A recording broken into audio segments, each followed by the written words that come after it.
Assalamualaikum warahmatullahi wabarakatuh.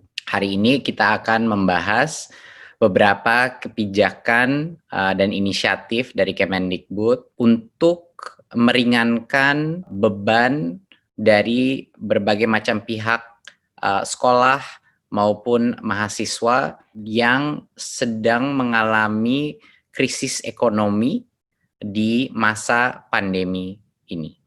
Kami akan mengeluarkan Permendikbud yang memberikan keringanan UKT di bawah ruang lingkup kita, yaitu PTN, untuk keringanan UKT bagi mahasiswa. Kami mendapat berbagai macam tanggapan, berbagai macam input dari grup-grup mahasiswa, grup-grup dosen, dan grup-grup lainnya yang telah menceritakan betapa besarnya beban bagi banyak sekali mahasiswa yang merasa dengan adanya belajar dari rumah, baik krisis ekonomi yang mungkin menimpa orang tua mereka dari sisi penghasilan, dan juga mereka tidak bisa mengakses berbagai macam fasilitas. Jadinya mereka meminta apakah ada arahan dari Kemendikbud untuk meringankan beban UKT mereka. Dan ini adalah jawaban bagi mahasiswa-mahasiswa tersebut. Kami akan mengeluarkan kebijakan baru di mana masing-masing universitas itu boleh dan bisa mensesuaikan UKT secara eksplisit untuk keluarga yang mengalami kendala finansial akibat pandemi COVID-19. Yang tadinya tidak ada rumah regulasi untuk bisa melakukan ini, sekarang kita lanjutkan, kita berikan secara eksplisit. Dan kami memberikan arahan bahwa mahasiswa itu tidak wajib membayar UKT jika sedang cuti kuliah atau tidak mengambil kredit, tidak mengambil SKS sama sekali. Misalnya dia hanya menunggu kelulusan. Jadi dia tidak wajib membayar UKT dalam situasi seperti ini. Dan poin C adalah pemimpin perguruan tinggi dapat memberikan keringanan UKT dan atau memperlakukan UKT baru terhadap mahasiswa. Dan ini adalah berdasarkan kesepakatan Majelis Rektor PTN pada tanggal 22 April. Jadi ini merupakan suatu kesepakatan berdasar hasil dari musyawarah dengan berbagai macam rektor PTN kita. Dan yang keempat adalah mahasiswa di masa akhir kuliah, dia maksimal diwajibkan membayar maksimal 50% dari UKT jika dia hanya mengambil 6 atau di bawahnya SKS, 6 SKS atau di bawahnya. Jadi ini untuk yang semester 9 bagi mahasiswa program sarjana dan sarjana terapan, dan juga untuk yang semester 7 mahasiswa program diploma. Jadinya arahan kebijakan ini manfaatnya apa untuk mahasiswa? Jadi keberlanjutan kuliah tidak terganggu selama pandemi. Mereka bisa menghemat biaya walaupun mereka tidak menikmati fasilitas dan layanan kampus, dan memberikan fleksibilitas pembayaran dan juga penghematan di akhir masa kuliah. Apa saja jenis-jenis keringanan bagi mahasiswa? Mereka bisa mencicil UKT dan jangka waktu pembayaran cicilannya pun bisa disesuaikan dengan kemampuan ekonomi mahasiswa. Mereka bisa menunda juga pembayaran UKT tersebut, tanggal pembayaran disesuaikan, dan bisa juga UKT-nya diturunkan berdasarkan kemampuan ekonomi, bisa juga ada fleksibilitas untuk pemberian beasiswa, dan juga bantuan infrastruktur dalam arti jaringan internet, pulsa, dan lain-lain. Masing-masing universitas diberikan kemerdekaan untuk menentukan berapa komposisi yang terbaik sesuai dengan kemampuan mereka masing-masing. Dan tapi ini adalah sebelum kebijakan ini, belum ada arahan atau peta regulasi untuk melakukan berbagai macam relaksasi pembayaran, pencicilan, dan penggratisan UKT.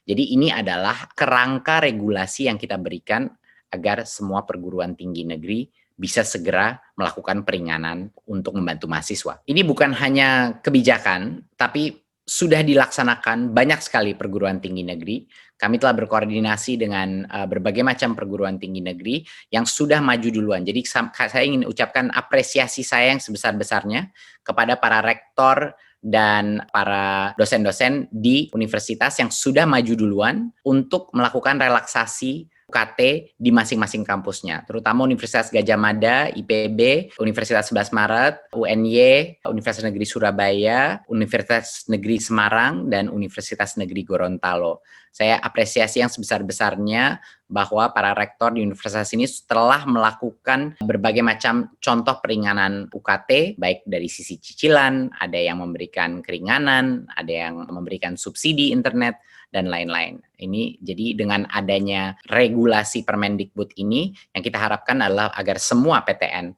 akan segera menyusul dan melaksanakan relaksasi UKT di masing-masing kampus. Poin yang kedua adalah bukan hanya dalam bentuk regulasi kami mendorong relaksasi UKT ini dan peringanan beban untuk mahasiswa, tapi kami juga menganggarkan dana dari Dikti. Ya, kami akan menambahkan jumlah penerima bantuan sebanyak lebih dari 400.000 mahasiswa. Dan mayoritas dari ini terutama adalah untuk mahasiswa PTS. Kenapa? Untuk mahasiswa perguruan tinggi swasta. Karena Permendikbud yang sebelumnya ruang lingkupnya adalah relaksasi UKT untuk perguruan tinggi negeri. Dan itu juga pendanaan dari APBN kalau perguruan tinggi negeri. Kami merasa bahwa banyak sekali mahasiswa dan universitas swasta yang sebenarnya sangat rentan bisa tidak lulus atau tidak mampu membayar UKT mereka dan akhirnya harus keluar sekolah.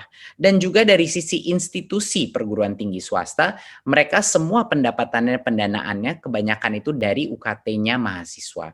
Jadinya bukan hanya mahasiswanya yang rentan, tapi institusinya juga rentan. Jadi kami seperti yang dibilang kemarin, kami di Kemendikbud adalah Kementerian Pendidikan dan Kebudayaan, bukan Kementerian Pendidikan dan Kebudayaan Sekolah dan Perguruan Tinggi Negeri. Kami, ruang lingkup kami adalah dua-duanya, swasta dan negeri, karena dua-duanya menjadi mitra pendidikan nasional Indonesia. Jadi harus ada perhatian. Jadi kami mengalokasikan dari sekitar sisa anggaran kami 4,1 T untuk beasiswa pendidikan tinggi untuk dana bantuan UKT mahasiswa yang terutama akan dimanfaatkan untuk perguruan tinggi swasta. Dan ini memberikan bantuan UKT, jadinya ini khusus untuk pembayaran UKT yang sedang menjalankan kuliah tapi bukan pemegang KIP kuliah. Berarti ini adalah untuk mahasiswa-mahasiswa yang sudah berada di semester-semester tertentu dan dengan kondisi keuangan yang rentan karena terkena dampak pandemi. Di luar ini tentunya program-program yang lain masih berjalan, dana KIP kuliah yang kami targetkan tahun ini untuk 200.000 masih berjalan. Ini adalah untuk murid-murid baru yang akan baru saja masuk ke universitas, itu masih terjaga.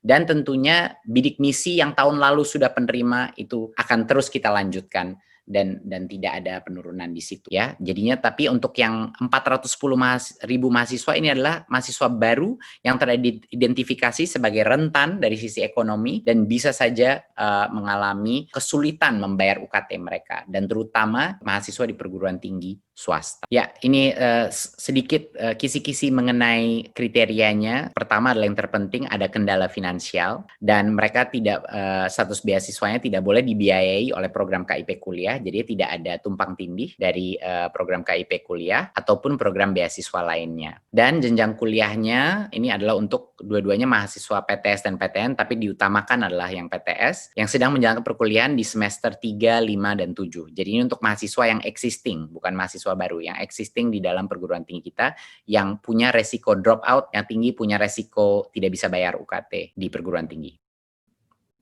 Ya, saya rasa dari saya sekian presentasi saya. Terima kasih. Wassalamualaikum warahmatullahi wabarakatuh.